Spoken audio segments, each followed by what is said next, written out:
Welcome to 2D Archery game course where you learn to create games and run simulation based on Unity 3D game engine. My name is Ahmed Mahmoudzadeh with a 7-year background in education and 5 years of activity at assetstoreunity.com. In this course, you will learn how to make a 2D bow and arrow game, and I will be leading you through this. We will start with introductory topics like working with vector files in Illustrator and Photoshop, and continue to advanced topics like scripting in Unity 3D. The required theories and mathematics of all topics are discussed as needed, and it's a great help to a better understanding of the whole idea of making similar games. By the end of the course, you can make 2D archery game, and since the topic is applicable, you can make other games as well.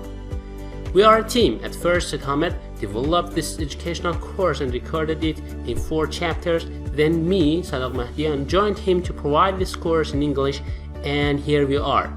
In near future, we're going to release other chapters, I hope.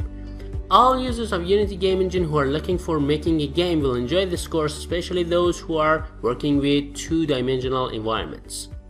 Hope you enjoyed this course and feel satisfied at the end. Remember to take a look at the preview video. Hope to see you soon. Thank you.